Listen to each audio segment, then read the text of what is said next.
Veronica Stratton stood at floor-to-ceiling glass on the 60th floor, city spread beneath her like a kingdom. Late sun gilded her navy suit, angelic at a glance, until you felt the steel inside. Power, polished and merciless. She rehearsed a smile and a voice engineered to sound human. Integrity, merit, legacy.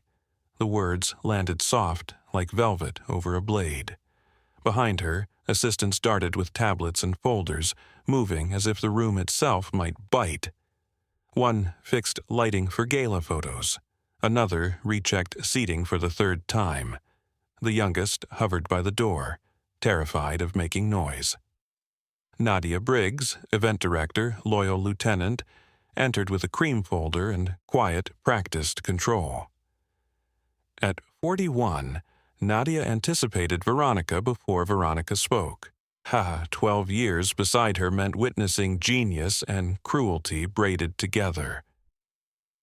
"Final guest list, Miss Stratton," Nadia said, placing the folder on the glass desk with careful hands. Veronica didn't turn. "Any surprises?" Nadia hesitated. "Your ex-husband confirmed." Veronica's reflection sharpened. "And he's bringing Celeste to win." The supermodel, 28, everywhere this year, was the most public kind of weapon. Martin Hale always chose spectacle when he wanted to hurt. Veronica's tone stayed airy. "Wonderful. Seat them where cameras get a perfect angle. I want the world to watch me, not care," Nadia typed, recognizing venom under silk. Tonight wasn't just charity. It was Veronica's stage. Proof she remained untouchable, even while tabloids chewed her personal life. 3 floors down, in the concrete sour garage, Ethan Carver hummed Ella Fitzgerald while polishing a spotless limo. The detail crew forgot a second pass, but Ethan didn't mind. Work like this calmed him, simple, honest, clean. He moved with quiet pride, the kind that doesn't ask to be seen. Invisible labor, done impeccably anyway. At 35, Ethan had learned dignity wasn't a title. It was choices made when nobody clapped. A security guard, Toby, called from the booth, joking that Ethan didn't need to do the detailing himself. There were people for that. Ethan smiled, never pausing. "I know, but if I want it right, I'd rather handle it." Another guard, Mark, laughed. "You're too good for this place. When you gonna stop driving rich folks and do something for you?" "Maybe I already am," Ethan said, calm enough to make them trade looks. A sleek Mercedes rolled up. An overdressed couple stepped out in casual diamonds. The woman pulled a crisp 50 from a designer bag, offering it like a test. Ethan met her eyes, respectful and steady. "That's kind, ma'am, but I'm just doing my job." She blinked, thrown off. Her husband chuckled and guided her away. When they vanished, Toby whistled. Ethan only said, "Some things aren't for sale." The guards shook their heads, amused and confused. They'd watched drivers hustle for tips for years. Ethan was different, carried himself like a man with nothing to prove and something precious to protect, even if nobody understood what. Upstairs, Nadia escaped to the break room for a coffee and oxygen. Near the window, 2 major donors murmured, low but not low enough. One, silver-haired from pharma money, said Veronica had something special planned for tonight. A tech billionaire, young, sharp, asked what special meant. The man snorted. "She picked someone to embarrass. It's a tradition now. Power as entertainment." The woman laughed uneasily. "That's cruel." He shrugged. "That's Veronica. You don't get that high by being nice," he added, like it was a law of physics. People show up knowing the deal. Nadia gripped her cup until her knuckles blanched, wishing it was just gossip, but feeling truth settle like dust. She'd seen cruelty dressed as cleverness, packaged as a show for wealthy spectators. Afternoon slid toward evening, and Selena Stratton burst into Veronica's office without knocking, messy desperation leaking through expensive fabric and forced confidence. Celine was 39, always living in her sister's shadow, and the strain showed now. "I need to talk," she said, voice wavering between rage and pleading. Veronica didn't look up. "Unless you're confirming you'll attend tonight, I'm busy." "I need money," Celine blurted. 50,000. Just to cover things until my investments hit." Veronica finally lifted her gaze, one eyebrow crisp with contempt. "Expenses? That's what we're calling gambling debt now?" Celine flushed. "How did you—" Veronica leaned back, cool and clinical. "I make it my business to know everything, especially family embarrassments. You lost 50 grand at poker and thought I wouldn't hear. No. I've bailed you out 3 times, Veronica continued. At some point, consequences have to teach you what I can't. Celine's eyes glossed. You're unbelievable. You have billions and won't help your own sister? I could, Veronica said, icy calm. I choose not to. Helping you would train you to stay weak. I don't enable weakness. Celine froze, fists clenched, then turned and slammed the door hard enough to rattle the art. Veronica went back to her papers as if Celine was a minor interruption. Nadia, watching from her desk, felt something cold settle in her stomach. This was the woman she'd served, whose ruthlessness she'd labeled strength for years. Later, Veronica slid into the limo, phone pressed to her ear, juggling 3 conversations across apps. Ethan shut the door softly and adjusted the mirror until he could see her clearly. "Le Atelier on 5th, she ordered. "And hurry." "Yes, ma'am," Ethan replied, easing into traffic like the city belonged to him. Nadia sat beside Veronica with her tablet, taking notes as Veronica rewrote the evening's program on the fly. Yet Veronica's attention kept drifting, restless. She ended her calls and stared at the skyline. "I'm bored, Nadia," she said. Desperate, almost childish. Nadia offered carefully that the gala was always exciting. Veronica scoffed. Same faces, same scripts, fake concern bought with champagne. "Sometimes," Veronica murmured, "we need to shake the room, remind them why they come." Her eyes slid to the mirror, finding Ethan's reflection. He was focused, calm, immaculate. She noticed details she'd never bothered to see before. His shirt was old, but pressed razor-sharp. His tie was cheap, but perfectly knotted. Even his simple cufflinks gleamed. "Look at him," Veronica said, amused. "Our driver is more put together than half the men at my tables." Nadia glanced at Ethan, uneasy. Veronica's smile turned strange. "He's more composed than Martin, and Martin spends 5 grand on suits." Later, Veronica emerged from a fitting in an emerald gown, old Hollywood royalty with colder eyes.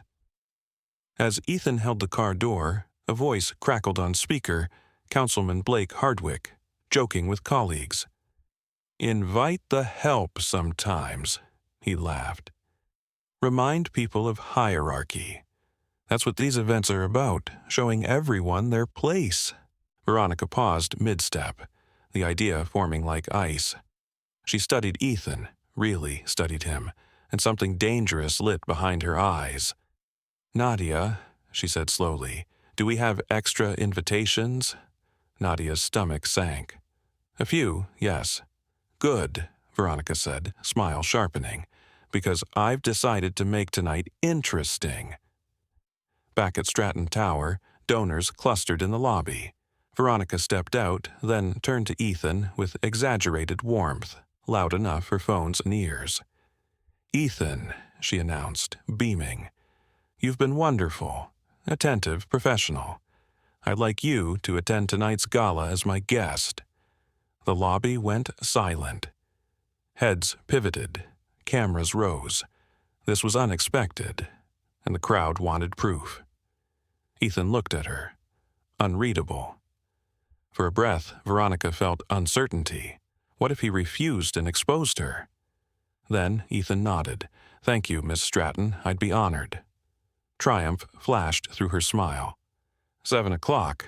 Don't be late." She swept away with Nadia, leaving murmurs behind.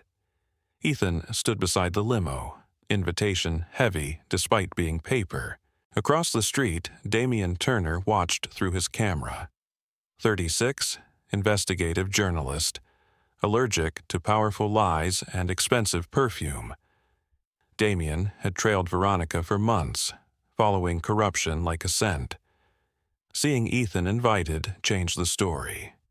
Damien knew Ethan from childhood. Same neighborhood, same cracked sidewalks, same dreams before life split their paths. Damien texted fast, "Brother, what are you doing? She's poison." Ethan replied, "It's complicated."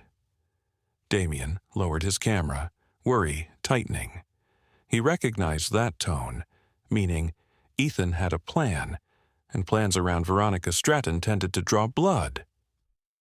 That evening, in a modest studio 15 blocks away, Ethan stared at the embossed invitation. His apartment was simple but cared for. Books on makeshift shelves, a single-framed graduation photo of Ethan with a woman sharing his eyes. His phone rang. Mrs. Cheng next door, voice muffled even before he answered. "Ethan, I saw fancy cars. You win lottery?" He laughed softly. "No, Mrs. Cheng, just invited to a party." She warned him, "Rich people devour their own. They'll be worse to someone like you," she said. Ethan promised caution, though he didn't feel certain. He cooked his usual budget pasta, but his mind kept drifting. Neighbors texted jokes about him becoming famous off Veronica's invitation. "Wear your uniform." "Take food pics." Ethan answered none. He ate slowly, thinking about roads that led here. As city lights blinked on outside his window, he decided he would attend, but not for the reason Veronica wanted.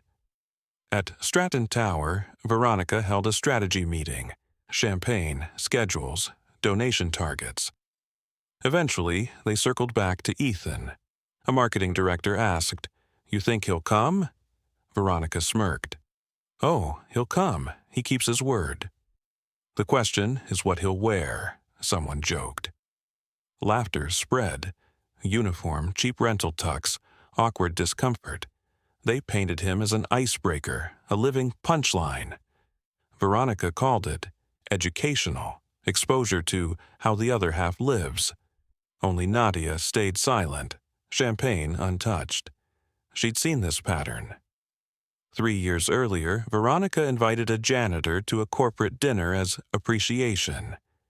It ended with the man in tears, humiliated by jokes designed to exclude. He quit the next day. Nadia once told herself the janitor was sensitive. Veronica well-intentioned.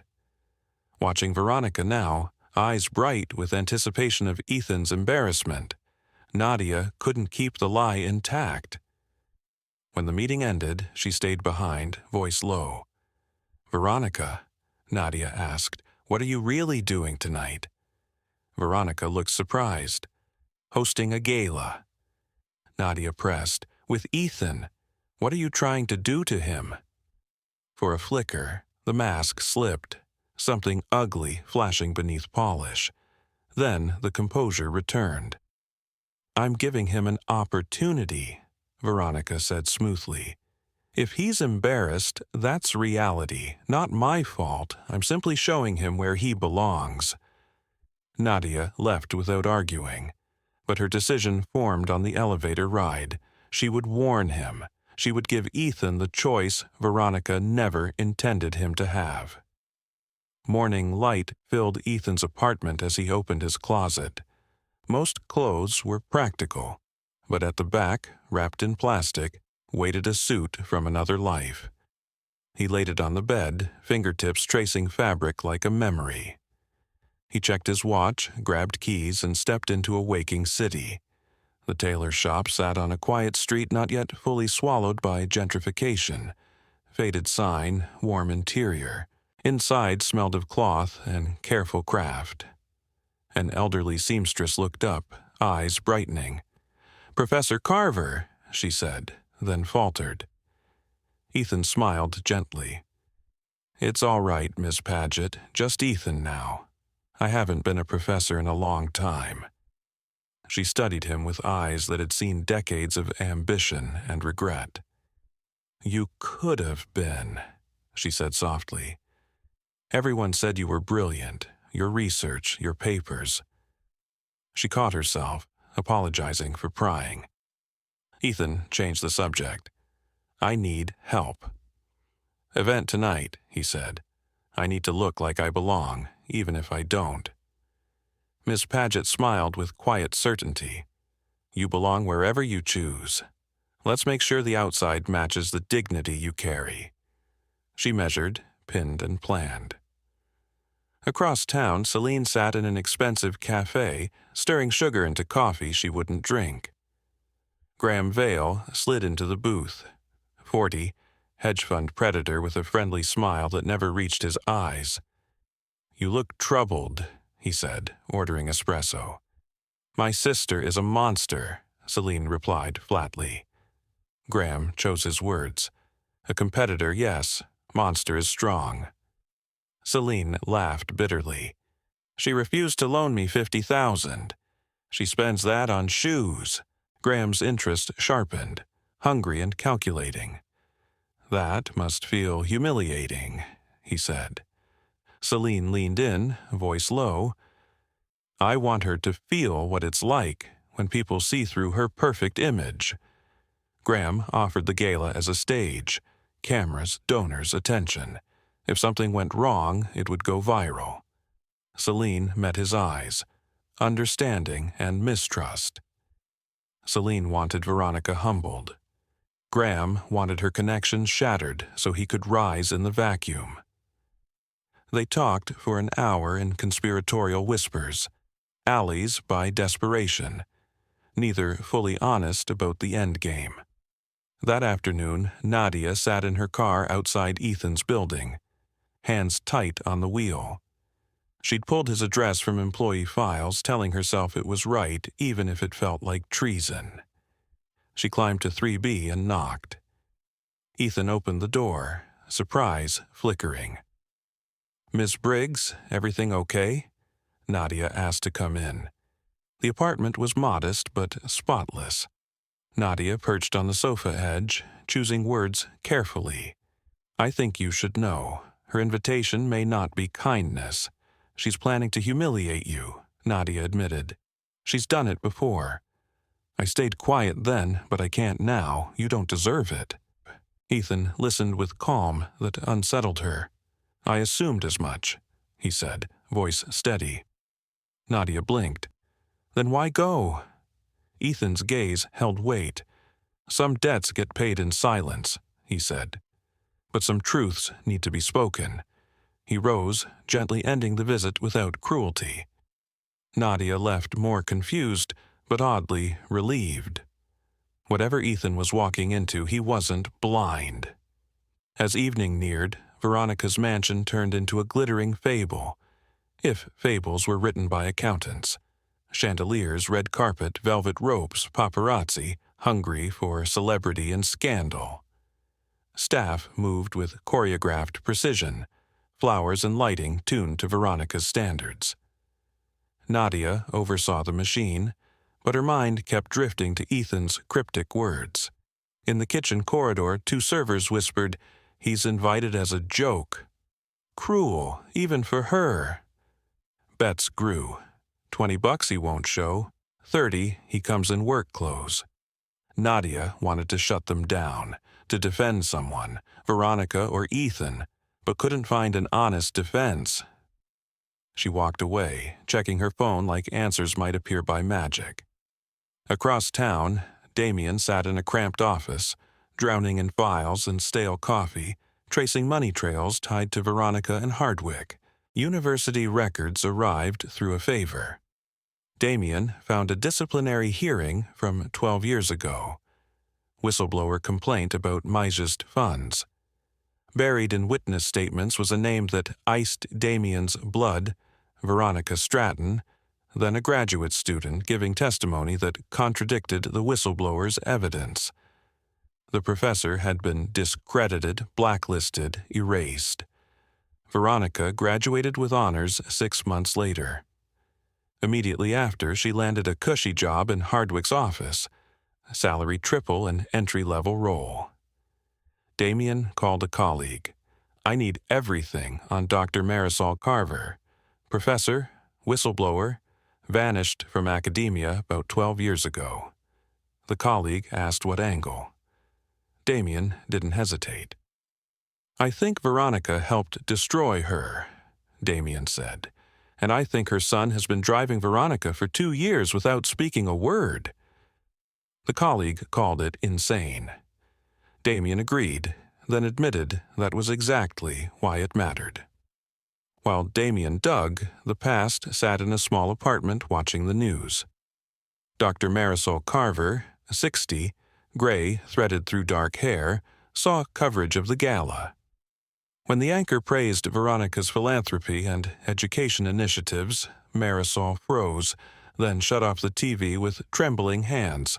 12 years she'd tried to forget that name. She'd lost her career, reputation, research, everything, after trying to protect scholarship money meant for struggling students. Her phone rang. Ethan's name appeared. "Mom," he said carefully, warmth wrapped around a hard decision. "I'm attending Veronica Stratton's gala tonight." Silence stretched. "Why?" Marisol whispered. Ethan's answer came steady. "Because running hasn't healed either of us.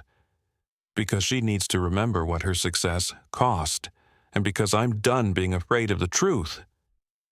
"She'll ruin you like she ruined me," Marisol warned. Ethan's voice softened, then hardened again. "She already tried. The day she destroyed your career, she wrecked my future too. But we survived. Tonight, I'll show her survival looks like strength, not surrender." After the call, Marisol sat in darkness as memories flooded. Hearings, accusations, colleagues abandoning her, press painting her as bitter. She remembered young Veronica's earnest face on the stand, convincing and ruthless. At the mansion, guests began arriving in glittering waves. Luxury cars deposited confidence. Veronica greeted them in emerald perfection, smile calibrated, eyes cold. Hardwick arrived with staff and security, kissing her hand with theatrical charm. "You've outdone yourself," he said. Veronica replied with a smile. "Wait until you see the entertainment." Celine arrived alone, wearing a dress worth more than Ethan's rent, yet looking smaller inside it, hunched with resentment. She slipped into the crowd. The ballroom filled with fortunes that could bankroll nations. Champagne flowed, laughter performed, art praised by people who didn't understand it. Nadia hovered at the edges, watching. Servers confirmed Ethan hadn't canceled. Bets among staff climbed past $200. Veronica kept glancing at the entrance. Part of her hoped Ethan wouldn't come and deny her control. The larger part needed him to arrive, for dominance to feel real. Outside, flashes popped. Senator, billionaire, actress turned philanthropist. Still no Ethan. Nadia stood on the steps, heart sinking. Maybe he'd chosen escape over humiliation. She couldn't blame him. Then headlights appeared at the end of the long drive, slow and deliberate. The car wasn't modest. A midnight blue vintage. Rolls-Royce glided forward like old money resurrected. The crowd quieted. Cameras swiveled. It stopped precisely at the carpet's edge. The door opened, and Ethan stepped out. Not as a chauffeur, but as a man arriving. He wore an ivory suit tailored to perfection, shirt crisp, tie charcoal, pocket square, matched like intent. But the clothing wasn't the shock. It was his presence. Quiet confidence, no apology, no bravado. He moved like someone who knew his worth without needing witnesses. A valet froze as Ethan handed over keys. Phones rose like fireflies. "Who is that?" someone whispered. "That's her driver," another answered, stunned. Nadia watched, mouth parted. This wasn't a disguise. This looked like revelation, a truth stepping out of shadow. Inside, Veronica heard the commotion and moved toward the entrance. Seeing Ethan, radiant, composed, her smile faltered for a fraction of a second. This wasn't the script. He was supposed to be awkward, out of place, proof of hierarchy. Instead, he looked like he owned the night. Their eyes met across the red carpet. In that glance, Veronica realized she'd miscalculated. She hadn't invited a punchline. She'd invited a pivot point. Ethan's arrival shifted the room's gravity, and people felt it before they could name it. Veronica recovered fast, performance instincts snapping in. She glided forward, arms open, a smile blinding under camera flashes. "Ethan," she sang, delighted surprise in her tone. "I'm so glad you came, and that suit, how elegant.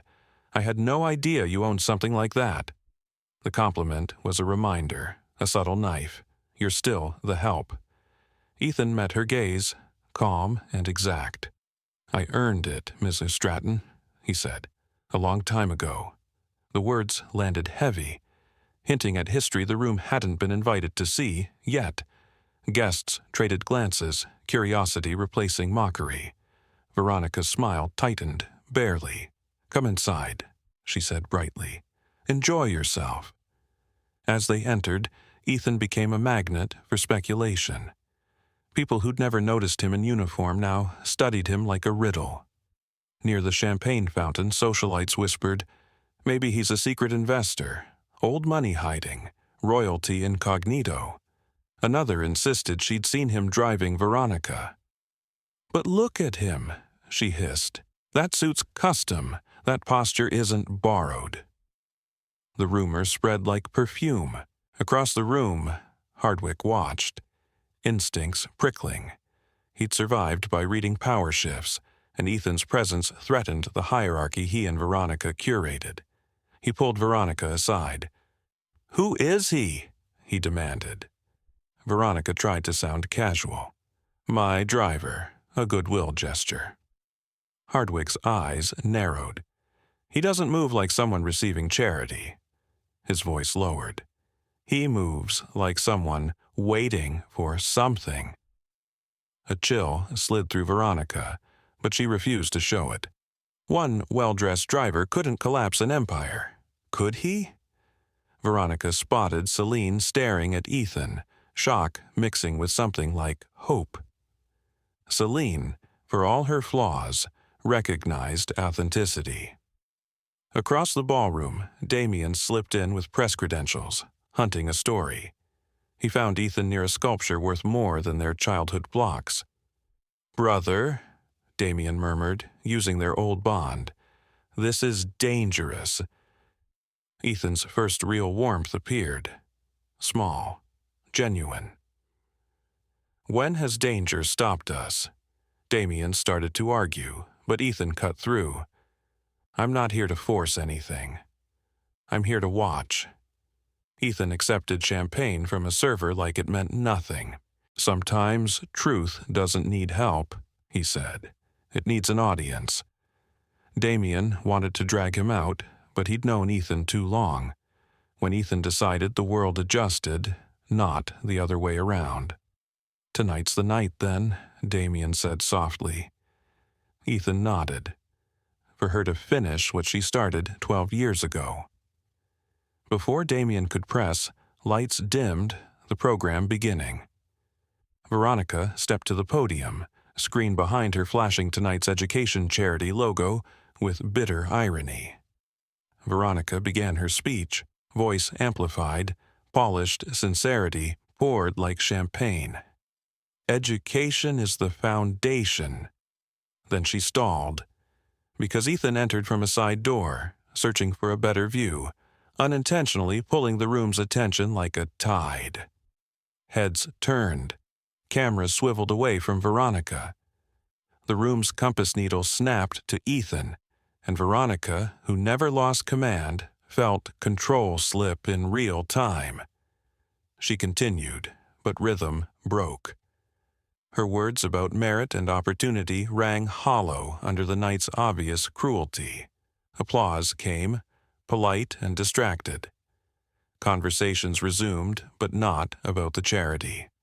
Dinner followed, tables placed with military precision. Ethan sat with major donors who didn't realize they were sharing space with the driver. A diamond-heavy matron asked about his background. "Your accent, interesting," she said. "Not quite local. What did you study?" Ethan paused with fork midair. He could deflect, keep the barrier intact. But her curiosity felt real, not performative. "I started at Columbia," he said. "Grad work, economics and social policy." Silence spread. Columbia wasn't for people who opened car doors. "Why didn't you finish?" asked a tech titan. Ethan's gaze lowered briefly. "Life had other plans," he said, weight in his voice discouraging more. But the revelation was already loose in the room. Whispers sparked. Veronica's driver studied at Columbia. Veronica's driver speaks like a peer. Veronica's driver isn't what he seems.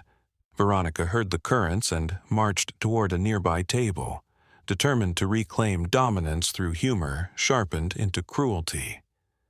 "I see you've met Ethan," she said brightly. "Best parking attendant we've ever hired. Isn't our event wonderfully diverse?" The jab aimed to pin him back into place. Instead, it thudded wrong. Guests shifted, discomfort thickening. Even ruthless people recognized unnecessary meanness. Ethan set down his glass with care. His voice stayed gentle, but it carried authority. "Respect is free, Missy Stratton," he said quietly. "We offer it or we don't, and it reflects on us, not the person we're speaking to." Silence fell. Absolute. A few guests nodded, almost involuntary. Others looked away from Veronica, embarrassed for her. She laughed like it was a joke and moved on, but her hand trembled when she reached for fresh champagne. Nadia watched and felt her old justifications crack like thin ice. Near the bar, a longtime donor whispered to his wife, "Carver. That name rings a bell. Didn't the university have a Professor Carver who accused someone of misusing scholarship funds?" His wife frowned, then remembered. "Marisol, big scandal. She lost her job." The man quietly searched on his phone, pretending to check messages. Articles surfaced within seconds. Dr. Marisol Carver, whistleblower, discredited. Buried in one piece was a quote from a graduate student who testified against her, Veronica Stratton. The donor's eyes widened. He showed his wife. She gasped, then stared at Ethan with sudden clarity. In a room built on information, secrets didn't stay small. By dessert, at least a dozen guests had connected the threads, or were close to doing so. Veronica sensed the shift but couldn't name it. People watched her differently. Curiosity, suspicion, maybe hunger for a fall. She cornered Celine in a hallway, composure cracking. "What's happening? Why are they whispering? Why are they looking at me like that?" Celine, emboldened by champagne and years of resentment, smiled coldly. "Maybe they're finally seeing you clearly." Veronica demanded explanation. Celine nodded toward the ballroom. The man you invited as entertainment. People see dignity in him, and it makes you look small. Celine leaned closer. Some of them are remembering things. A professor who got destroyed and who helped destroy her. Veronica's face blanched. You don't know what you're talking about. Celine's eyes hardened. I've watched you climb over anyone in your way. I just didn't know you did it to him, Celine finished, voice quiet and vicious. You made a mistake, Veronica. Some people don't stay buried. Later, the party shifted into networking, real business conducted in hushed clusters. Ethan stepped onto a balcony, breathing jasmine and cigar smoke. He wasn't alone long. Hardwick joined him, closing the glass door with deliberate care. The politician's friendly mask was gone. I need to know, he said, blunt. Who invited you into this level of society? Ethan faced him calmly. Miss Stratton, you were on the call. Ethan's eyes stayed steady. You joked about inviting the help to remind people of hierarchy. Hardwick's jaw tightened, memory stinging. His careless humor now felt like a loose thread unraveling the whole garment. What do you want? Hardwick asked. Money? A job? Everyone wants something. Truth finds its way home, Councilman. Ethan replied softly. That's all I want, truth arriving where it belongs. Hardwick's voice dropped into a threat. I've destroyed people for less. People with more power than some driver with an unfinished Ivy education. Then you have nothing to worry about, Ethan said, calm like stone. If you've done nothing wrong, truth can't hurt you. Hardwick stared, searching for a crack. Finding none, he turned back inside, mind already racing through damage control. Ethan's phone buzzed, his mother. He answered in the balcony's quiet corner. Mom. Marisol's voice carried fear wrapped in love.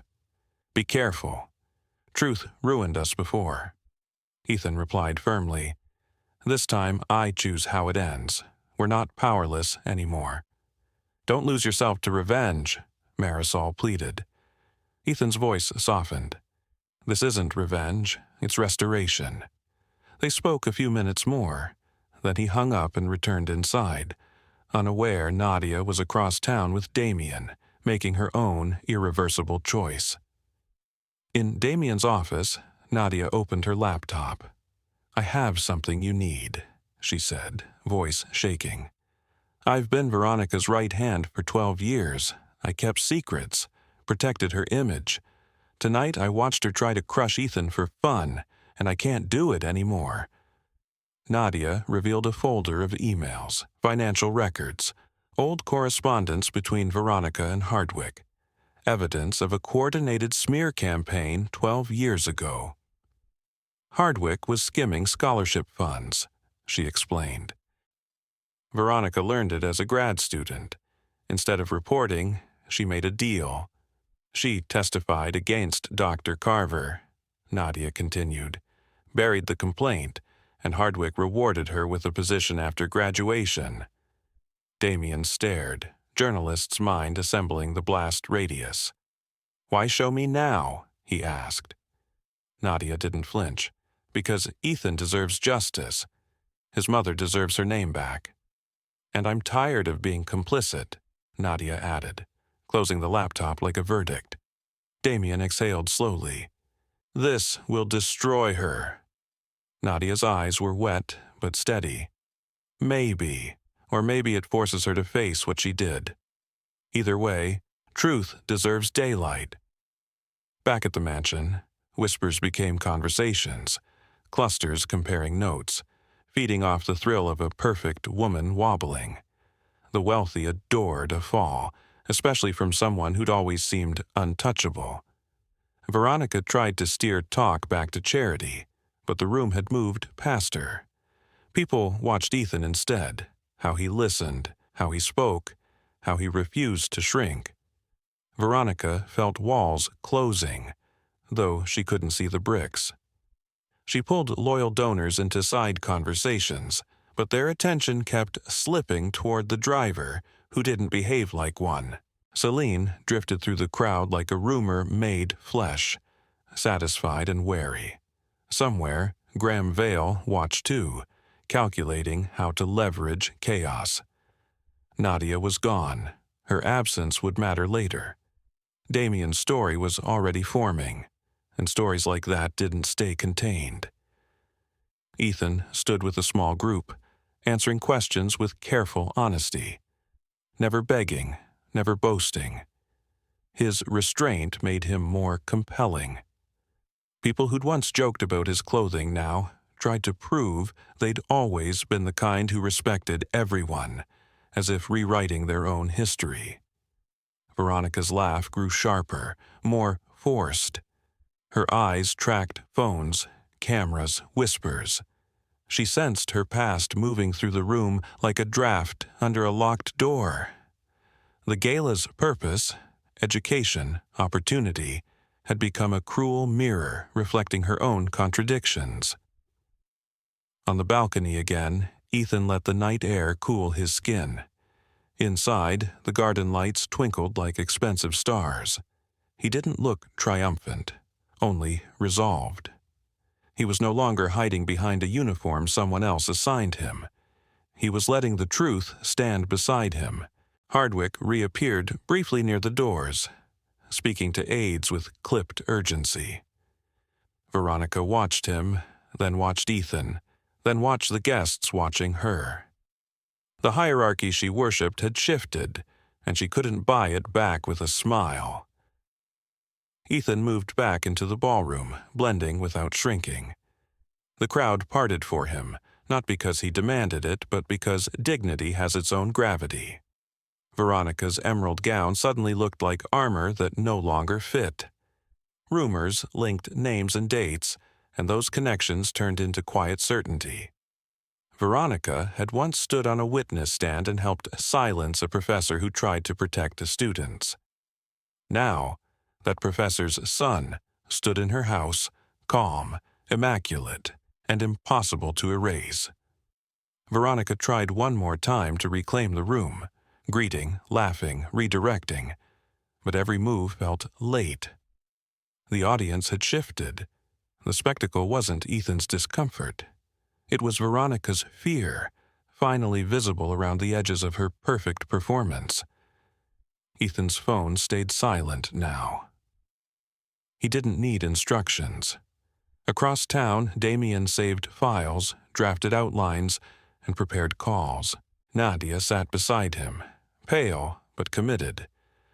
Whatever happened next would be irreversible, and both of them knew it.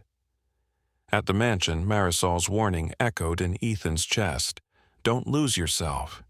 He repeated his own answer. Restoration, not revenge. He kept his voice steady, his actions measured, letting Veronica's choices speak louder than any accusation he could shout. Guests clustered, hungry for certainty. Some wanted to help Ethan, some wanted to shield Veronica for business reasons. Most wanted to witness the collapse of a myth. Veronica felt it, like standing on glass and hearing the first fine crack. Ethan looked across the ballroom, meeting Veronica's gaze once more. No smirk, no cruelty. Just a quiet, unblinking reminder that the past doesn't disappear because powerful people demand it. It only waits, patient, until someone stops running. In Damien's office, Nadia slid one last document forward. Proof, tying timelines, payments, favors. Damien's expression hardened. This wasn't gossip, it was structure. A cover-up with names and receipts. The kind of story that rearranged lives, careers, and reputations overnight. Nadia whispered, almost to herself. I protected her because I told myself it was strength.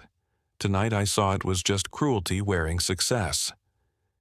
Damien nodded, already hearing tomorrow's headlines. The city would wake up to a different narrative, one Veronica hadn't written. Back under chandeliers, Veronica smiled at donors, but the smile was slipping. Conversation stopped when she approached, then restarted after she left, quieter and sharper. She had built an empire on controlling rooms. Tonight, the room had chosen someone else as its center. Ethan remained composed, refusing to become a villain in anyone's story, even Veronica's. That restraint made him dangerous to her, because it left her nowhere to point, nowhere to blame. The truth didn't need theatrics, it only needed space to breathe. By the end of the night's social swirl, the mansion felt smaller, the air tighter, and Veronica's power less absolute. Around her, whispers multiplied into certainty. The wealthy leaned in, eager for fallout, while Ethan stood steady, waiting for truth to arrive. The story had slipped from Veronica Stratton's grip. She hid in her private study, claiming an urgent call but really craving AIR. In the window's dark glass, she saw not a titan, just a woman cracked beneath perfection. Her phone buzzed hard. A text from Celine. They know. People linked Ethan to Dr. Marisol Carver. Brace yourself. Veronica's fingers trembled as she set the phone down, suddenly hearing every whisper as thunder. She'd believed burying the past made it stay buried. She told herself winning excused the method, that time-sanded consequences smooth. Alone, with her empire shaking outside the door, she understood how childish that faith had been. A soft knock startled her. Nadia Briggs stepped in without waiting. "Did you destroy them?" she asked, quiet but steady. "The Carvers. Did you help Hardwick cover theft? Did you smear an innocent professor to climb?" Veronica tried to summon her usual ice, deny, redirect, charm. But Nadia's face held hurt, betrayal, and exhausted disappointment. The armor failed. "Yes," Veronica whispered. "I was 25, terrified of staying poor. He offered an exit." Words spilled, ugly and honest. She told herself Marisol might be wrong, that the process would correct things. But deep down, she'd known the professor was right, and she still helped bury it to save herself. "And you never felt guilt?" Nadia pressed. Veronica surprised herself. "Every day. But guilt doesn't rewrite history. The world rewards winners, not the remorseful." She swallowed. "I took what I thought I deserved." Nadia's voice hardened into steel. "You deserved nothing. You earned nothing. You stole from people who couldn't fight back, then spent 12 years calling it strength." She turned to the door, hand on the handle. "I resign after tonight," Nadia said. "I'll finish the evening because that's who I am, not because you earned my loyalty." She left, and the click of the latch sounded like a verdict closing. Outside the study, the party rolled on. Ethan Carver moved through the crowd with quiet ease, not chasing attention, not dodging it. When an elderly donor's mother asked him to dance, he smiled and offered his hand. He guided her into a simple waltz, patient and warm, adjusting his steps to hers. Guests watched, softened. It wasn't flashy, just gentle competence, the kind that made onlookers feel ashamed of their earlier jokes. Veronica emerged in time to see the dance end, Ethan helping the woman settle safely back. Envy twisted sharp in her chest, not romantic but bitter. He earned respect with ease, while she fought for it like oxygen. She caught his arm before he could drift away. "Why did you really come?" she asked low. For the first time tonight, she saw something in his eyes that looked like pity, quiet, unwilling but unmistakable. "To return what was taken," Ethan said softly, "and to let you reveal why it was stolen." Veronica's breath snagged. "You want revenge?" He shook his head. "No, I want acknowledgement, truth, my mother's name restored." Revenge is easy, Ethan continued, voice calm as stone. Justice is harder. Either you face it or you show everyone who you are, and the room decides without you. He walked away, leaving her stranded among chandeliers and strangers. Veronica finally understood. Ethan hadn't come to burn her down. He'd come to hand her a choice, one she couldn't buy, threaten, or charm away. That choice would define not just tonight, but whatever life followed. Shaken, like she hadn't been since graduate school, she retreated again, away from eyes that tracked her, away from whispers multiplying by the minute. Her old fear returned, not of scandal, but of being seen clearly. She locked herself in a marble and gold powder room, staring into an ornate mirror. Her emerald gown, once armor, now looked like costume jewelry on a bruised truth. She gripped the sink until her knuckles whitened. "I will not be outshined by a driver," she told her reflection, though the words sounded thin. "I built this. I earned this." Even as she spoke, she heard the hollowness echo back at her like laughter in an empty room. She reapplied lipstick she didn't need, reconstructing perfection like spackle over a crack. Outside, on the grand staircase, Nadia found Damien Turner waiting, press badge visible, eyes sharper than any blade in Veronica's collection. "I gave you everything," Nadia murmured, checking for eavesdroppers. Emails, financial records, the timeline, Veronica and Hardwick coordinating to ruin Dr. Carver. Damien studied her. "Why now? You worked for her 12 years. Nadia's eyes shone with unshed tears. "Fear can look like loyalty when you're surviving. I told myself it wasn't my job to judge.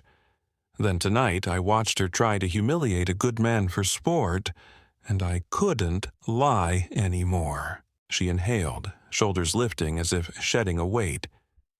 "I stayed because I was afraid to start over, afraid to lose comfort.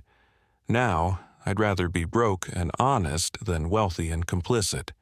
Use it. They deserve truth." Damien nodded, respect clear. "You're doing the right thing." Nadia's mouth curved sadly. It took too long. Real courage would have been 12 years ago. Still, she stood straighter than she had in years. In a quieter sitting room lined with antiques and art priced like small homes, Celine found Ethan by a window. "I need to ask you something," she said, nervous but determined. Ethan turned fully, open expression, kind eyes. "Are you going to expose her publicly?" Celine asked. "Destroy Veronica the way she destroyed your mother?" Ethan paused, weighing words carefully. "I'm not here to destroy anyone. I'm here so truth can exist without hiding." "If truth ruins your sister," Ethan added, "or forces her to become better, that's her decision, not mine." Celine's eyes filled. "I've hated her so long. Hated how everyone adored her while I lived as her disappointment. But knowing it was all built on betrayal doesn't make me happy," Celine admitted. "It just makes me sad, like we wasted years being people we weren't." Ethan's voice softened. "You deserve more than being anyone's shadow. You deserve your own choices," he told her. "Your own life, built on your terms." Celine wiped her tears, something shifting inside her, not revenge but release. "Thank you," she whispered, startled by being seen without contempt. "We're all bigger than the roles people assign us," Ethan said. "The question is whether we're brave enough to step into who we really are." Celine nodded, breathing like someone tasting freedom for the first time. Back in the ballroom, the atmosphere had changed its chemistry. What started as Veronica's showcase had become a reckoning. Guests clustered in intense circles, trading fragments of information like currency, each adding a piece to the puzzle. Near the dessert table, a philanthropist spoke about Dr. Marisol Carver with reverence. "Brilliant," she said. "Her work on inequality and educational access was groundbreaking. When she filed her complaint, I believed her immediately. Integrity ran through her. Then the investigation cleared everyone," the woman continued, "and suddenly she was accused of lying. Her career died overnight." Someone asked, quiet and stunned, "And Veronica testified against her?" The philanthropist nodded grimly. "That's what I'm hearing tonight," she said. "Veronica was a grad student tied to Hardwick's office. Afterward, she landed a prestigious job that launched everything." Around them, phones lit up as guests hunted old articles like scavengers. The story assembled itself in real time. At the bar, a tech billionaire showed his wife a recording. Veronica calling Ethan a prop earlier, assuming microphones were dead. "It's already online," he muttered. "It's spreading fast." His wife watched, face hardening. "That's cruel, pointless cruelty. And after watching Ethan tonight, it makes Veronica look petty." The billionaire scrolled. "People are digging up the old scandal, too. By morning, this will be everywhere." Veronica reappeared in a different gown, soft cream, calculated gentleness. She moved to the front, ready to reset the room with a second speech, one about second chances and lifting people up. But skepticism stared back at her. She began anyway, voice smooth and practiced. Yet guests had heard the prop comment. They'd felt her cruelty. Her words about compassion struck the air like cheap perfume, trying to mask smoke that had already soaked the walls. "We gather tonight," Veronica said, "to celebrate education's power to transform lives." Glances traded like knives. The irony hurt. A woman who helped destroy an educator now preaching about education as virtue, as if the past hadn't happened. She pushed through to the end, but applause came, polite and cold. Obligation, not admiration. Councilman Blake Hardwick, sensing danger to his own skin, cornered Ethan near an exit. Charm stripped down to raw aggression. "Stay in your lane," Hardwick hissed, breath reeking of expensive scotch. "Whatever you think you're doing ends now. You're out of your depth, boy." Ethan met his gaze without flinching, expression steady as a courthouse wall. "You and Veronica built roads on other people's backs," Ethan said quietly. "Roads paved with stolen scholarship money, with careers crushed to protect your secrets, with lies dressed up as testimony." His voice didn't rise, but it carried. "The only person drowning," Ethan finished, "is you. Truth rises, no matter how deep you bury it." Nearby, a prominent lawyer who'd pretended to check her phone froze. She'd heard every word. Her eyes widened. She slipped away to call someone. Hardwick's face flushed with rage, but before he could respond, someone summoned him for a photo. He left with a final glare, not realizing his threats had already become gossip that would mutate into headlines before sunrise. Near the kitchen entrance, Nadia checked her tablet and saw a notification that iced her blood. The prop audio had been posted anonymously. Thousands of shares, then tens of thousands. News outlets were already sniffing, reposting, embedding, amplifying. Nadia looked across the ballroom at Veronica, still working donors like chess pieces, unaware the internet had set her world on fire.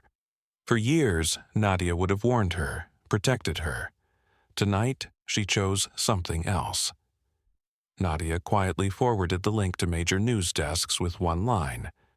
Veronica Stratton's true character, recorded at her charity gala. No flourish, no apology, just truth delivered to people trained to weaponize it.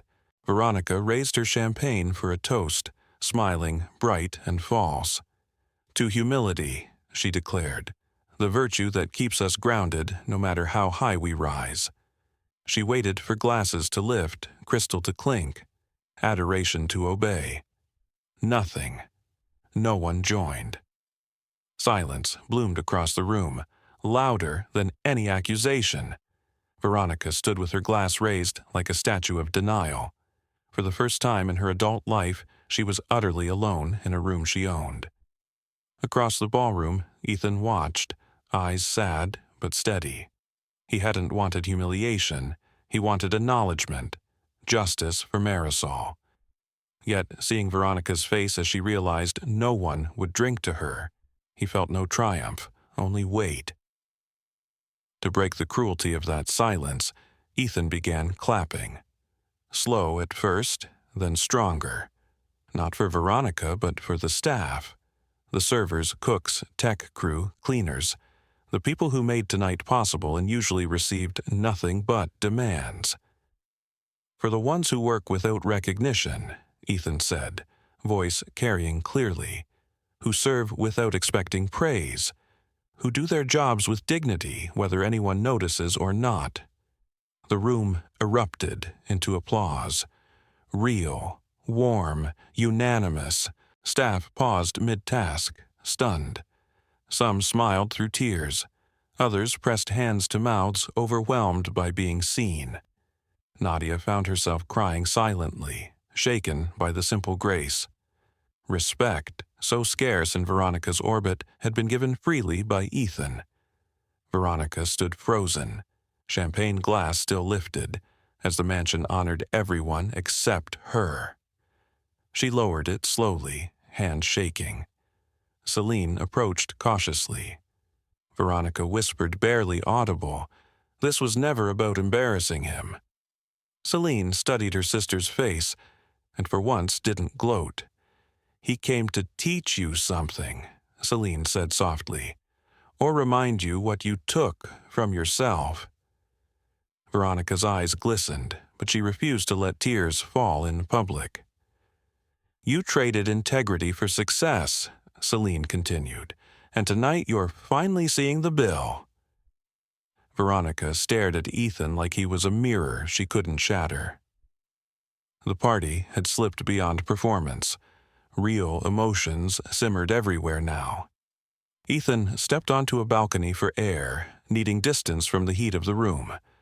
He wasn't alone long. The glass door opened behind him, and he turned, jaw tightening, to a figure he never expected to see here tonight. Dr. Marisol Carver stood in the doorway. Elegant, in a simple black dress that held more dignity than all the designer gowns inside. Ethan's composure cracked for the first time. "Mom, what are you doing here?" he breathed. "Damien called," Marisol said, stepping onto the balcony. "He said you needed me. He said it was time I stopped hiding from the woman who tried to erase me." Behind them, the ballroom sensed a shift and leaned toward it. Whispers rippled. Those who recognized Marisol's name understood the moment's gravity. Veronica, mid-conversation with donors who could barely hide judgment, looked up, and when she saw Marisol, color drained from her face. Veronica's champagne glass slipped, shattering on marble with a sound like ice breaking. Celine watched, feeling something complicated. Not satisfaction, not sympathy, but the shock of seeing her untouchable sister finally look afraid. Ethan took Marisol's arm gently. "You didn't have to come. This wasn't your fight." Marisol's voice steadied. "Yes, it was. I let fear silence me for 12 years. Watching you stand tonight, with dignity, not rage, showed me what I owe myself." Mother and son walked back inside together. Their presence commanded the room in a way money never could. Courage wasn't bought. It was lived. Veronica stood rigid as they approached, every defense she'd built collapsing before the woman she'd wronged. From near the entrance, Nadia made a final choice. She signaled the tech crew, people who now understood the stakes.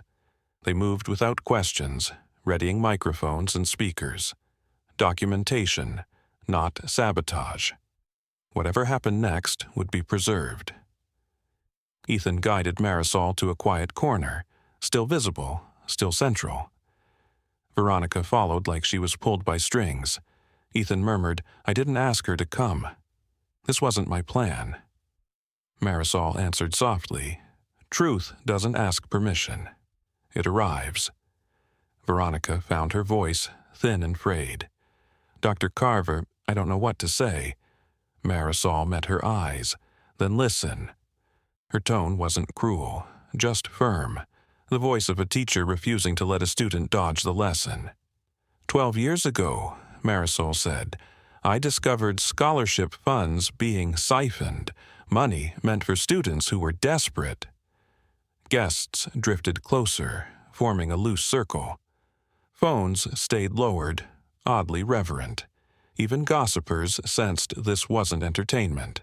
I reported it because it was right, Marisol continued, because those students deserved protection. Veronica swallowed. The room held its breath. Marisol's gaze stayed steady. The investigation should have been simple. I had records, trails, receipts.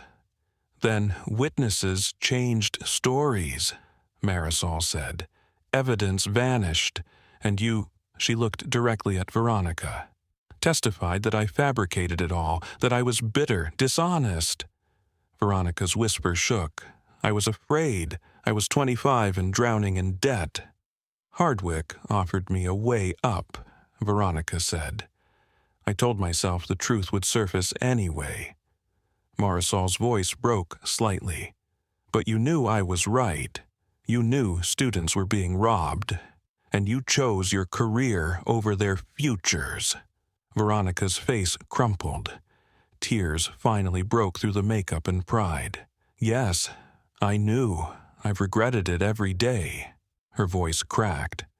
But regret doesn't give you back your work, your name, your life. It doesn't give Ethan back what he sacrificed. The room reacted like a body taking a punch. Gasps, murmurs. This wasn't a single career ruined. It was a family's path bent by one selfish decision. Ethan spoke, gentle but clear. I was 3 semesters from my PhD. I was researching inequality and education, Ethan continued, following my mother's work. When she was blacklisted and couldn't find work, I couldn't justify studying while she struggled. I left. I worked whatever jobs I could, driver's seats, security booths, anything. I never wanted that for him, Marisol said through tears. But he did it because that's who he is. She stared at Veronica. That's the man I raised, even after you and Hardwick tried to strip everything from us. Veronica sank into a nearby chair, legs failing. What do you want from me? She asked, hollow.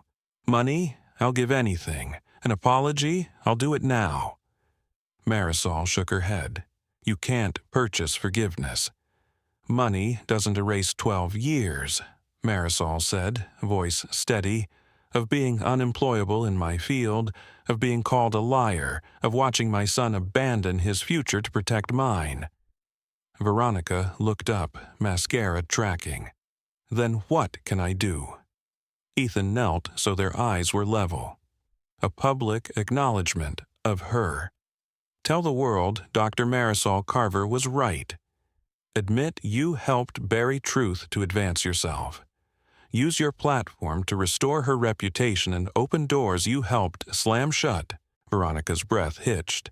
If I do that, everything collapses. Business ties, social standing, political connections.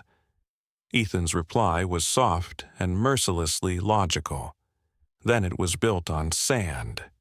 Maybe it's time to build something real instead. You decide, Ethan said. Keep living the lie and let it rot you from inside, or tell the truth and find out who you might be without deception. Celine stepped forward, voice steadier than Ethan had heard from her all night. I'll support whatever you choose, Celine told Veronica. but I'm done being part of your cruelty. If you make it right, I'll stand with you.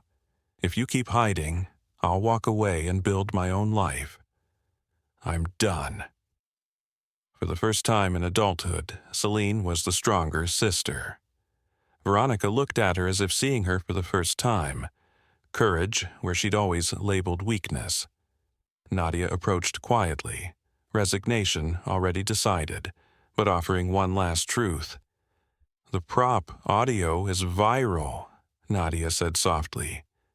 "News outlets are running it. By morning, everyone knows. You have maybe an hour to get ahead of this, by being honest before you're forced to be. After that, the choice gets made for you." Veronica scanned the ballroom, faces hungry for a fall, faces curious, faces cold. Her empire balanced on a cliff edge. Then she looked at Marisol's quiet dignity, unbroken. She looked at Ethan, still offering a choice instead of a knife. She looked at Celine. Finally, unchained. Veronica rose slowly, smoothing her dress with shaking hands. She walked to the room's center. The tech crew activated microphones before anyone asked, and the mansion's air tightened into absolute attention. Every conversation died mid-syllable. Glasses lowered. Phones rose. Veronica stood under the crystal chandelier, light turning her both luminous and exposed. Nadia hovered near the booth, ensuring every word would be captured. History documented, not edited. Veronica's voice arrived stripped of polish, trembling with raw truth. 12 years ago, she began, I was a graduate student crushed by debt and terrified of my future. I was working in Councilman Hardwick's office when Dr. Marisol Carver filed a complaint. She discovered scholarship funds, money meant for students who desperately needed it, were being diverted to private accounts, Veronica said, tears streaming. And she was right. I knew she was right because I'd seen irregularities myself. The crowd barely breathed. This wasn't the speech they expected. But instead of supporting her, Veronica continued, I made a choice, the wrong choice. Hardwick offered me a deal, testify against her, call her evidence fake, and he'd launch my career. I took it, Veronica confessed. I lied under oath. I destroyed a woman who was trying to protect students. Gasps rippled, heavier now that suspicion had become confirmed fact. Journalists typed furiously, phones vibrated like insects. Because of my testimony, Veronica said, the investigation cleared Hardwick. Dr. Carver was discredited, blacklisted, and pushed out. She gestured toward Ethan. And her son, Ethan, was forced to abandon his doctoral work to support her. Cameras flashed like lightning. Hardwick tried slipping toward an exit, but several guests blocked him. Some had heard his threat to Ethan earlier. His face went pale with fear as his decades of control evaporated in a room full of witnesses. I spent 12 years building an empire on that lie, Veronica said, voice breaking. I preached about education while knowing I helped steal from students. I lectured about integrity while lacking it. She swallowed. Tonight I invited a good man, intending cruelty, never realizing who he was. I can't undo the past, Veronica continued. I can't restore lost years. I can't give Marisol back her research or Ethan back the education he sacrificed. But I can tell the truth. I can use what I have to repair what I damaged. I will work to restore Dr. Carver's reputation, she said, and create a foundation to support whistleblowers who risk everything to expose corruption. Silence followed, profound, stunned. Then Marisol stepped forward, walking through the crowd as if parting water. Marisol reached the podium and looked at Veronica for a long moment. Thank you, she said simply, voice clear. Not for what you did 12 years ago, but for finally admitting it. This isn't redemption, it's the beginning of accountability. Marisol turned to the crowd. I never wanted revenge, she said. I wanted my name cleared and the chance to do the work I love. Teaching, research, helping students understand systems shaping their lives. Her hands trembled, but her posture never bent. A distinguished woman stepped forward. Dr. Carver, I'm Dr. Catherine Blackwell, Director of the Institute for Economic Policy at Riverside State University. If you're willing, I'd like to offer you a position leading our new program on inequality and educational access. Marisol's hand flew to her mouth. You're serious? Blackwell nodded. Completely. Your work is still cited by the people who matter. Integrity doesn't expire. Marisol turned toward Ethan, tears spilling freely now. Ethan smiled. Pride and relief mingled. Take it, Mom. The ballroom erupted into applause. Thunderous, genuine. Not for Veronica, but for Marisol, for truth surviving sabotage, for justice finally arriving. Hardwick, desperate, grabbed a microphone from a service stand, forcing a politician's smile into place. This is circumstantial, Hardwick insisted. Veronica is emotional. These claims were investigated and dismissed. Damien Turner stepped forward, phone raised. Actually, I have emails between you and Veronica from 12 years ago about discrediting Dr. Carver. I have financial records showing irregular transfers, Damien continued, and documentation of payments to witnesses who changed stories. Hardwick's face drained. Where did you get that? Damien glanced at Nadia, a source who decided truth matters more than comfort. Two men in dark suits pushed through. Councilman Hardwick, one said, Federal Prosecutor's Office. We've been monitoring this for the past hour. We need you for questioning. Hardwick's protests dissolved into noise as cameras recorded his removal. His power crumbled in minutes, collapsed by receipts and his own arrogance. Veronica watched him go. Understanding her own reckoning was just beginning. She stepped down from the podium. No longer hostess, no longer commander, just accountable. Graham Vale, hedge fund predator who'd once courted Celine's anger, approached Veronica, expression unexpectedly plain. That took courage, he said, without manipulation for once. I came hoping to profit from your fall. I didn't expect you to choose truth. Don't confuse this with nobility, Veronica replied, exhausted. I confessed because I couldn't live with the alternative. Graham nodded. Sometimes that's the only honest reason. He extended a hand. I won't use this against you. You punished yourself better than I could. Veronica shook his hand, startled by mercy. In the garden, Selina found Veronica sitting alone on a bench, night air cool against hot shame. They sat without speaking, the mansion's noise muffled by hedges and distance. I'm stepping away, Celine said finally. Not as your shadow, not as your enemy, just as myself. I'm selling jewelry to pay my debts. I'm starting something small and honest. It might fail, but at least it'll be mine. Veronica looked at her sister and saw a bravery she'd never managed. You're braver than I was, she admitted. Celine shook her head. No, I'm just tired of being afraid. She stood, smoothing her dress. I don't forgive you, but I don't hate you. I want us to be better, Selina finished, even if it's separately. She walked back toward the mansion, leaving Veronica alone with wind, regret, and the distant sound of a party that had mutated into a tribunal. Inside, Nadia approached Marisol and Ethan, resignation letter folded in her pocket like a quiet bomb.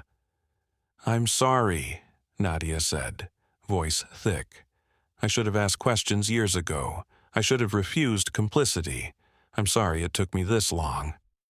You did it when you were ready, Marisol replied, kindness steady. That's all any of us can do. Ethan pulled an envelope from his jacket and handed it to Nadia. Dr. Blackwell asked me to give you this.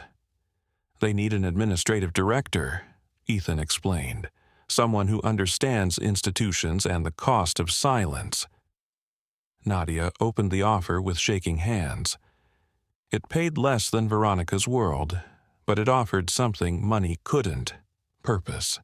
I don't deserve this, Nadia whispered. Marisol shook her head gently.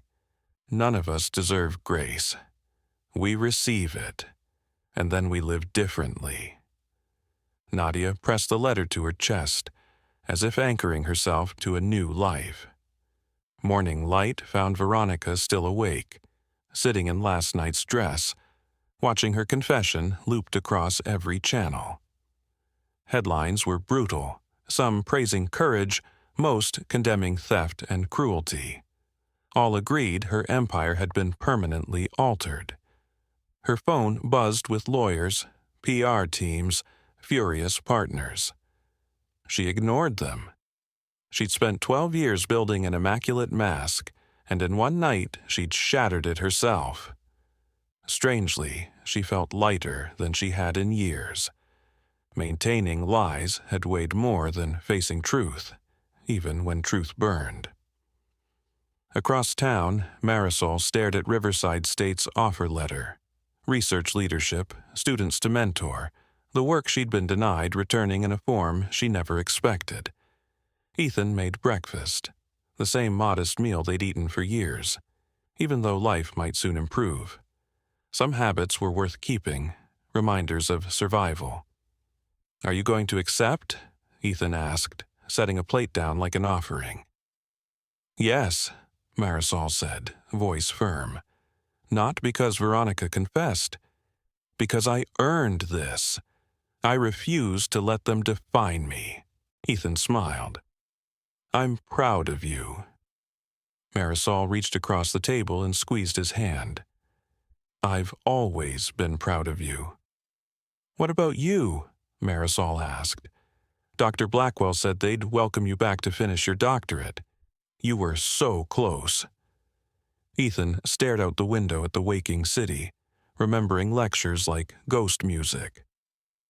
I need to think, he said. For so long, I've been defined by what was taken. Maybe I have to learn who I am now, not who I was supposed to be then. His voice held both longing and a strange new steadiness. Later, Veronica faced her board in a glass conference room at Stratton Tower. Every face held judgment, math, and fear. The chair spoke bluntly. We need your resignation, effective immediately. Veronica nodded, like she'd expected nothing else. I've drafted it, Veronica said calmly, but I'm asking one thing. The board exchanged wary glances. I want to establish a foundation, funded by my personal assets, no company money, to support whistleblowers who lose careers for telling the truth. I want to name it for Dr. Marisol Carver, if she permits, Veronica continued, and staff it with people who understand the cost of silence.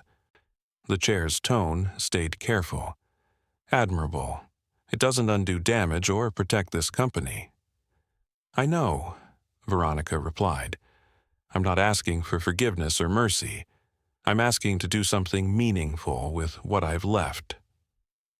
The board deliberated briefly, then agreed, perhaps because quiet restitution was safer than a publicly spiraling founder. Veronica signed papers, surrendered access cards, and walked out of Stratton Tower as its founder for the last time. Reporters shouted questions. She didn't answer. She walked past them without designer armor, face bare, choosing discomfort over disguise. That afternoon, Damien published the full investigation. Comprehensive, damning, and precise. It detailed theft, cover-up, Veronica's role, Hardwick's corruption, and the confession. Political fallout hit fast. Charges, resignations, audits, reforms, and restitution efforts for harmed students. Social fallout split. Some friends vanished overnight, unwilling to touch scandal. Others reached out quietly, not excusing her but acknowledging that confession required a different muscle than conquest. Veronica accepted neither praise nor comfort. She simply kept moving. Evening found Ethan sitting in an empty lecture hall at Columbia University, a place he hadn't entered in years. He'd called ahead for permission, curiosity following his new notoriety. He sat in the back row, staring at the podium where his old future once stood. The dream he'd abandoned felt both distant and painfully close, like a coat that still fit but smelled like another life. His phone buzzed. Veronica, if you choose to return, I'll fund it, not charity repayment for what I took. He stared a long time. Ethan finally typed, I'll think about it. If I return, it's on my terms, in my time. Not because you paid, but because I'm ready. Her reply came fast. That's fair, more than fair. For once, she didn't argue. Celine sat in a small storefront she'd rented using money from selling a diamond bracelet, one of Veronica's old gifts. The space was bare, paint samples, sketches, cheap folding chairs. Uncertainty terrified her and thrilled her too. Veronica called. Celine hesitated, then answered. I'm not offering money, Veronica said quickly. I'm sorry. For using you as a target, for making you feel small, for being the sister you deserved better than. Celine's throat tightened. Sorry doesn't fix the past, Celine said. I know, Veronica answered. But maybe it can be the start of different futures. Celine exhaled. I hope you mean it. Veronica's voice softened. I do. I hope your business succeeds because it's yours. After the call, Celine cried alone in her empty storefront. Not from defeat, but from release. Being seen as a person, not a prop, in Veronica's story. A week later, a small group gathered at a modest restaurant. Good food, no pretension. Ethan and Marisol, Damien and Nadia, Celine by herself. They were unlikely allies stitched together by truth and fallout. Veronica arrived last, unsure she belonged. She wore jeans and a plain sweater. No diamonds, no armor, just a woman trying. Marisol stood and Veronica braced to be turned away. Instead, Marisol gestured to an empty chair. If you sit, she said, sit as yourself. It wasn't forgiveness, just possibility. The quiet work of rebuilding began. A perfect image can hide a rotten deal. If you've lived long enough to remember when a handshake meant something, this story hits like a cold wind. Veronica Stratton stood 60 floors up, staring through glass like she owned the sky, preaching integrity the way some people recite a prayer they don't believe. She had the posture, the polish, the charitable logo behind her, everything America loves to celebrate on the evening news. But underneath that emerald gown was a bargain she'd made years earlier, a lie traded for a career. Many of us were raised to believe success should be earned the hard way. Work, honesty, a clean conscience. Yet life teaches a tougher truth. Some people climb by stepping on others, and they learn to call it strength. Veronica didn't just win, she took. Scholarship money meant for students, a professor's reputation, a family's future. And for 12 years she told herself the past was buried. But the past has a way of showing up at the front door, dressed better than anyone expected. Dignity doesn't wear a name tag. Ethan Carver was the driver, the kind of man powerful people barely see, until they need him. He polished a limo like it mattered, not because someone would praise him, but because his work was his word. Older folks understand that kind of pride. You don't need applause to do the right thing. You do it because it's who you are. Veronica invited Ethan to her gala as entertainment. the same way cruel people toss a penny just to watch you bend. She wanted a moment, a reminder of hierarchy, a little joke for donors sipping champagne. But Ethan arrived in a tailored ivory suit, stepping out of a vintage Rolls-Royce with the calm of a man who'd survived worse than gossip. And suddenly, the room felt different. Here's the lesson. A uniform can hide a scholar, a leader, a good man, and a designer gown can hide a thief.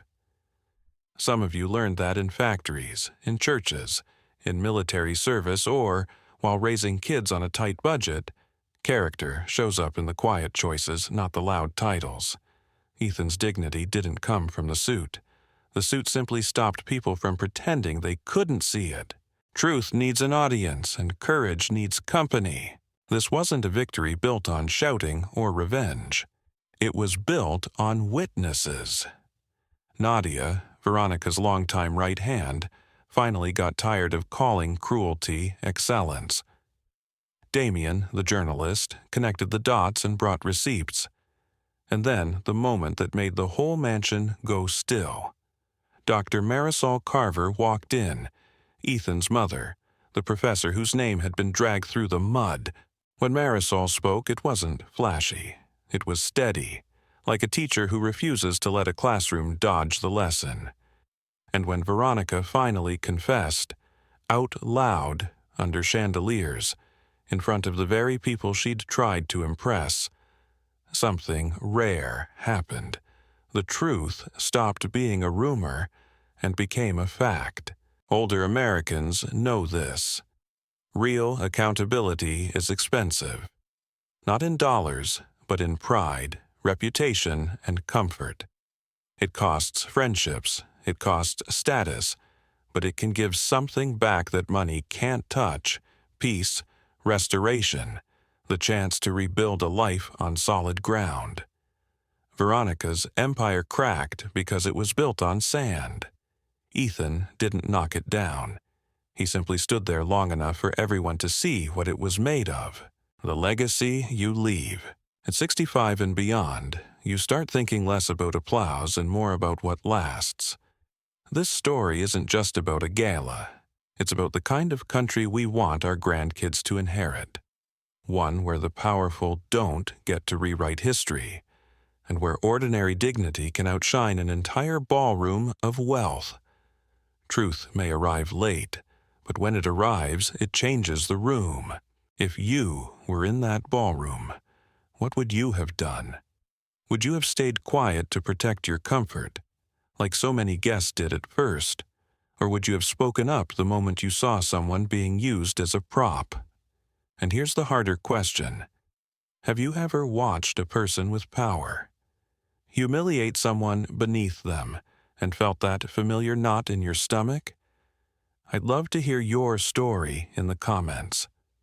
If this lesson meant something to you, please tap like, subscribe to my channel, and share this video so more people can learn and speak up together.